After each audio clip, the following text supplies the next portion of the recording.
Hello everyone. So welcome to episode 3 of the series. So previously, I made some introduction about what BPO is and ano yung mga type of works that under the BPO industry, right? So for this video, we're just gonna differentiate naman what is an executive assistant and versus virtual assistant. Kasi especially dun sa mga bago or doesn't have really an idea what it is, then I think this video is for you. So, let's go. So, ano ba talagang pinagkaiba ng EA versus VA, right? So, pakita ko muna sa inyo yung sinabi ni Google at sinabi ni Perplexity. Okay, so eto siya.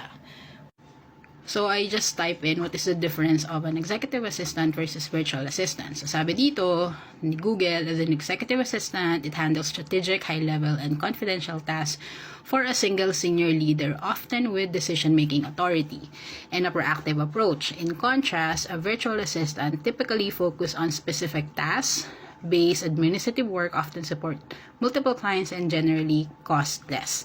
Yan yung sabi ni Google. Now, let's also move to Perplexity. Perplexity AI, by the way, very bilisan lang, what is Perplexity AI? So, it's similar to ChatGPT, pero ito kasi focuses on credible sources, right? So, if you give summary there, or if you look for, research, okay siya, perfect siya for research and interview prep to kasi mga credible sources yung bibigyan niya sa sagot. So, ito yung sabi ng Perplexity about the difference of an executive assistant and virtual.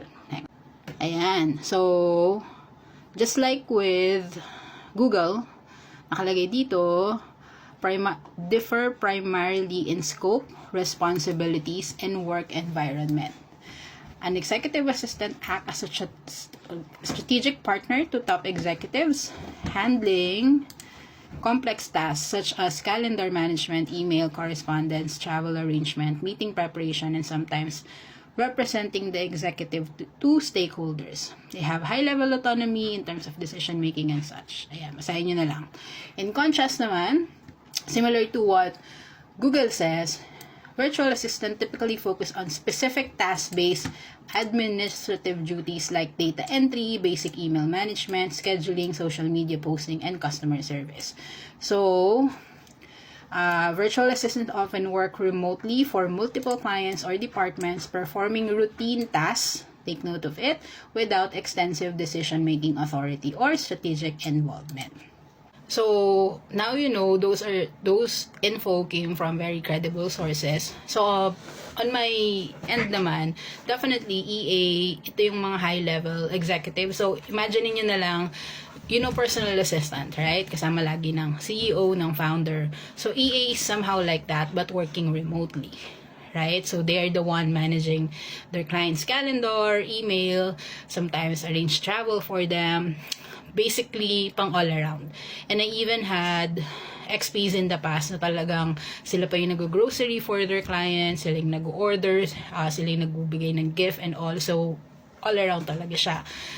In terms of VA naman, it's somehow related to how, pag halimbawa, you've been to BPO, di ba, I've mentioned inbound calls, outbound calls, sales and stuff. Minsan yung the things that you have learned in BPO, you can also apply that here as VA. Kasi it's a specific task-based or routinary. So for example, some of the VA work that I have encountered with my friends too, or sila yung scheduler sila on a medical world. Nag-schedule sila ng caregiver to clients. They also take in calls, parang remotely BPO. Managing rentals or mga properties in the States. Ano ba? Social media posting, social media manager. Those are the type of VA work that you can explore, which I'll discuss more in the next coming videos as to ano yung mga possible na pwede nyong applyan, especially if you're just new or if you're looking for more clients, right? So, basically, again, EA, focus support siya with the founders and CEOs, and then VA, ito yung mga flexible support, and then structured lang or task-oriented jobs that you can have. Okay? So, yun lang muna for now. I hope mas nagkaroon ng clarity in terms of how you define an EA and a VA. So, yeah. On my next video, you'll know more about how you can better prepare if you wanted to become an EA. Because kahit wala kang experience dito, you can become an EA with the right amount of support and research. And same goes with VA too. Right? So, yun lang. Let me know in the comment section kung I miss anything. And see you on my next video. Bye-bye!